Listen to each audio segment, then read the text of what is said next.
I was talking to a bunch of women around a table in a restaurant in Auckland yesterday, and okay, they spent some time not whinging, but, pointing out what's wrong and what could get a lot better. But they also told amazing stories about things that are happening in the Anglican Church, things that are happening, Auckland-wide, things that are happening in Maori communities. So you probably don't hear about those things all the time. Mm-hmm. You do hear about the problems that women and girls face around the world. But again, there are women on the ground doing amazing things. And I guess what I want to do is tell those stories, to encourage other people to have a go, and also to be a voice. I think the evangelical church in particular has lost its voice in the public square on issues to do with women. I think we were frightened of feminism, and it scared us off, and we thought, oh, that's far too strident. And what are we talking about? Rights all the time. But we've got to say, hey, we are for women. God is for women. I think God's a feminist, secretly.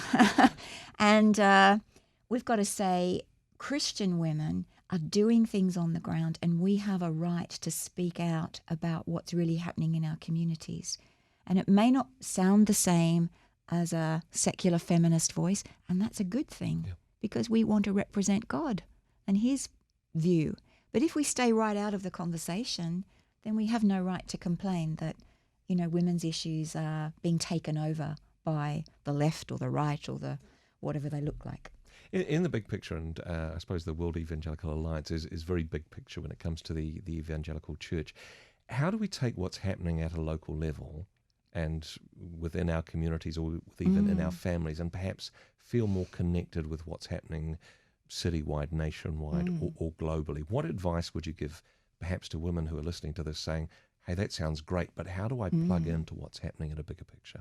So if people are listening and they're thinking, how can I get involved? Well, obviously, at your church, there might be things you could get involved with. It might be as simple as making sure that women stand for leadership positions and don't say, oh, no, I couldn't possibly do that. Because part of the problem with women is that they're not very good at coming forward and acknowledging that they are skilled. They're very good at being bashful, at standing back. And I've had conversations with men, they get really frustrated with women who won't say yes.